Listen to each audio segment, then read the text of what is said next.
For giving me the opportunity to do this toast on one of the most special events of her life. Aren't you supposed to be crying right now? They're making fun of me because I said I cried every time I rehearsed this, and it's true. Because she's not me? Yeah. I probably know most of you, but for those that I do not, my name is Kramer, and I am one of Barbara's friends for a long time. Best friends since we were in childhood. It is amazing to see how happy Barb is and how beautiful she looks this evening.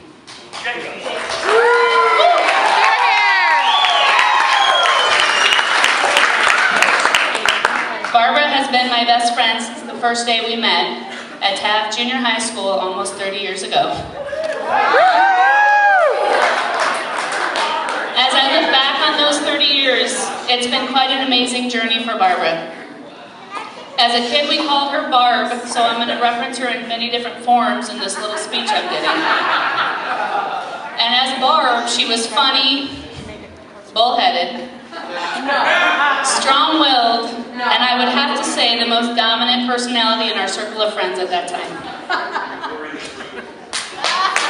In this group, yeah. She could talk us girls into doing just about anything when we were in our teens. If you want to know more, I've been told I have to keep this PG-13, ask Joanna. I do have one story I have to share that kind of emulates her personality back when we were teens, and it's kind of funny, but it really shows who she is at her core. And it goes back to our late 80s, so I'm dating us, but we love to go to concerts, and back then we went and saw Van Halen, and Sammy Hagar was the lead singer at that time. And anyway, as kids, we of course tried to get up to the front, and Sammy took his bandana off, and he's throwing it out in the crowd, and lo and behold, he throws it and it comes right to me. And I was like, yes! I got the bandana, and next thing I know, this guy next to me is trying to rip it out of my hands. And so we're having this tug of war back and forth, and the crowd's going, let her have it, let her have it. He's not letting go, and so Barb comes to my rescue. She grabs it, and she's trying to help me, trying to tug it out of this guy's hand. No luck. So Barb goes up, grabs the guy's hand, bites him on the wrist, and he lets go after a few choice words were said. But Barb then stuffs it down her shirt, and away we go. Concert over, and we're on our way home. I'm all happy. My best friend saved my bandana, and I say, okay, give me the bandana. And she's like, oh no. Oh no, I bit that guy. That's my bandana. And she stuck that bandana on the wall in her room for years. I'm not kidding. I asked her where it went. But we made it through those difficult years as teens, and we are still friends. Obviously, I'm here today. But as we grew and became adults and went on to college and figuring out what the heck we wanted to do with our lives, Barb and I's worlds were kind of miles apart. She was in one part of the country, I was in another. But despite all those miles we had between us, we always stayed connected. And that's a lot, considering we didn't have cell phones like everyone does today, let alone texting, Facebook, and everything else. We stayed connected through letters and visits and whatnot. And I knew then that Barbara would be one of my lifelong friends. I said I wasn't going to cry, I already turned up.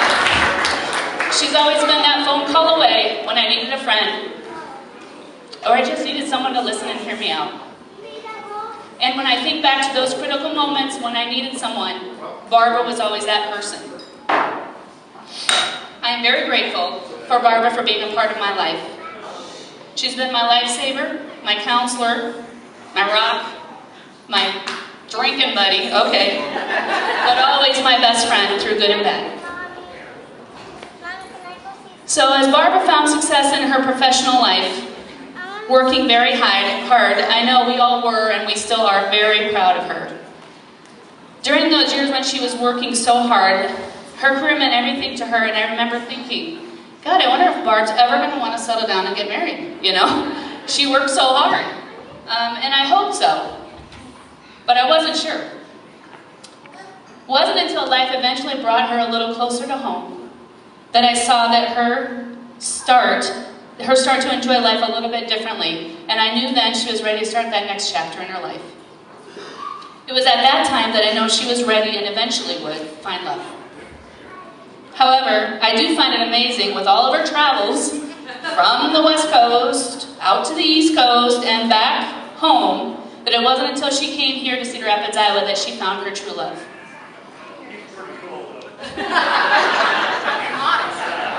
Who would have thought that all along her soulmate was right here in Cedar Rapids? And who would have thought Barbara was going to fall in love with someone she's known her entire life? I do remember that day when we realized Barb was finding her true love, because her and I had lunch, and she tells me kind of what's going on in her life. She tells me about, catching up and things that are going on, but she says, hey, I'm having a birthday party at Bushwoods, and I want you to be there. And I'm like, okay, great. And she says, well, first I got to go to this family dinner, and I'm taking a date, and I'm taking Mike Solberg as my date before we go. And I'm like, what? Who? Mike Solberg's going as your date? And I'm like, what's going on? Nothing's going on. Are you sure? And she stumbled for words at that point, but I let it go. But the night they came out to Bushwoods after that dinner, I saw it in her eyes, and I saw it in his eyes, and you could tell something special was happening there. I know lots of us were thinking, how did this happen? Are you kidding me? Right? Sorry, Mike. But as I thought about it, and as I've watched these two grow into a couple and turn that friendship into much more than what their friendship was in the beginning, and then turn that into the family unit they've got now with Jacob and Evan, I knew that it was something special that was staying. And I have to give a lot of credit to Mike Solberg. Why? Funny you ask. One, for taking chance at love one more time. And I know, this time he's got it right. I've actually known Mike longer than I've known Barbara. Hard to say. But as these two, crazy as it sounded initially, they truly are one of a kind, and they really do complement one another. He knows just how to handle that bullheaded, dominant side of Barbara, who takes bandanas from her best friend and doesn't give them back. I'm not bitter. But Mike has also brought a side out of her that I have never seen. And that's that fun-loving Barbie who really enjoys everything life has to offer. I have never seen her smile or laugh so much since I've seen these two become a couple. Mike, you and the boys have truly made her life full and complete. I am confident she's going to be an amazing wife, and I know an equally amazing mother figure to Jacob and Evan. I am so happy for the both of you, and I wish you a lifetime of happiness and cherished memories. I love you both.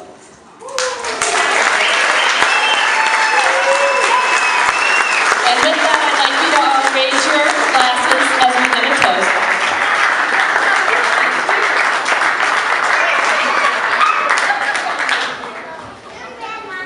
Please raise your glasses as we give a toast to Mike and Barbara as we wish them the greatest health and happiness for their future life together. To Mike and Barbara.